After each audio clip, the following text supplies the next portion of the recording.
Well, howdy ho there, folks. How are we doing today? Hopefully, you're all doing absolutely peachy keen, fantastic, full of the love of the Lord. Today, if you didn't read the title, we're going to talk about how God loves femboys. Now, you may be saying, Cat, that's a very provocative title, and I was like, yes, that is why I selected it. Anyway, but it was a topic idea that came to me while I was just sort of hanging out. I was talking to some friends of mine, and I have friends in the LGBTQ plus community. I mean, I guess I'm technically one of those. I like the boys and the girls, but that's beside the point.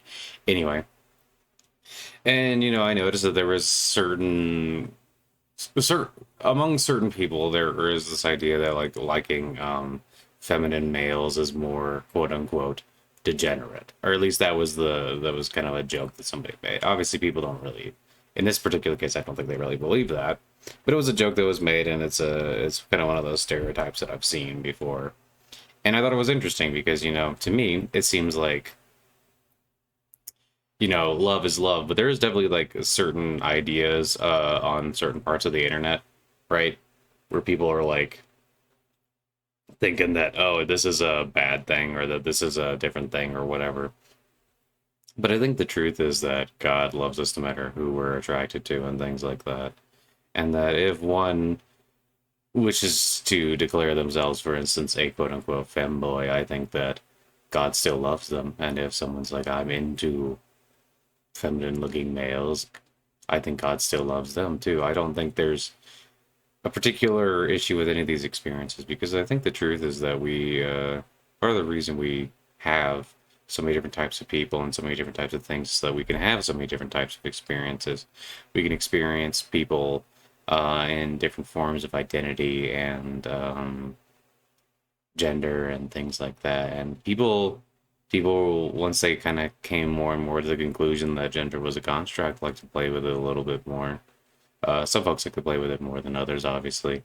And I thought it was very interesting to think about that because I think that we are all very fortunate to have these experiences that we have, that the internet has made it a much more open place for us to see, different preferences and different people doing different things and really going out and doing a variety of things, which allows them to have different experiences, live fuller lives. I've read, for instance, experiences of trans people who were like, they were identified one way at birth, a way that they did not truly feel that they identified with, and then when they started taking hormones, it was like the world was like a completely different place.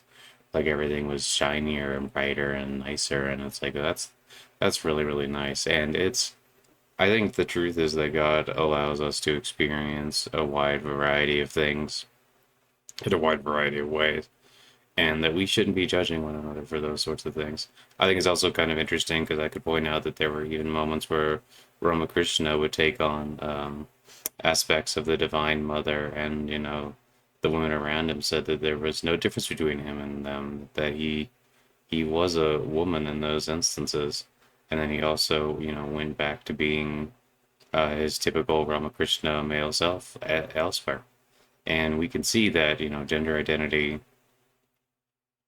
and, sexuality and all these things, we can see that God does not despise anyone because of their gender or sexual preference. I think that's a silly Billy notion. God does not really despise anyone, you see. God loves everybody. And this means that, even if we get up to people do all kinds of things. Even if somebody goes to like I know people who have gone to like sex parties, for instance, or even if they go to like even if they do ERP, which is erotic role play.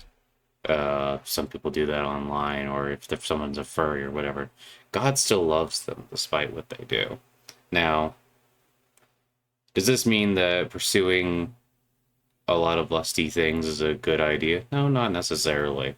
But of course, one can be a quote unquote femboy or into feminine things, or be, a tomboy or various other things without it being anything to do with like sexuality. It can simply be maybe one likes to or finds themselves identified with a certain amount of androgyny, and that really helps them where they are and makes them feel more complete and more whole.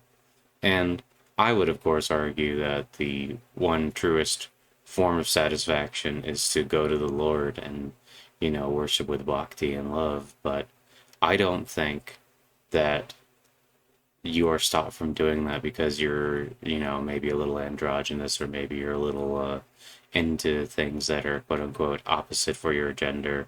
If you still identify as a male, or, if you're trans, or if you're gay, straight, whatever you are, God still loves you. We have sexual attractions, it's a natural part of life, and that's fine.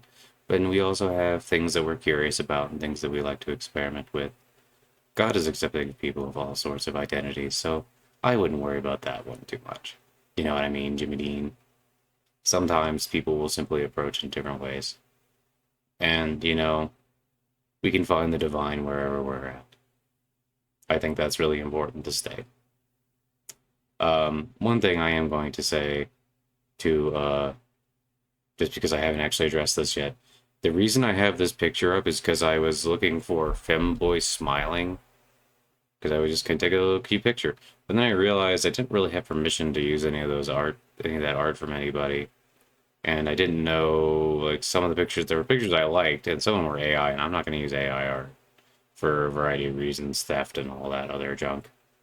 As in, like, they steal biggies.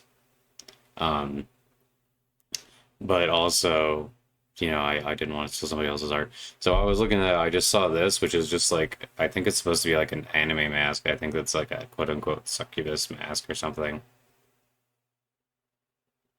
But, yeah, so that's just the picture I decided to use. Anyway, I just wanted to get that message out there. I hope that you all enjoy yourselves and have a great day. And you remember that I love you and God loves you, and bye-bye, love you, bye. Have a great one, bye-bye. Oh, wait.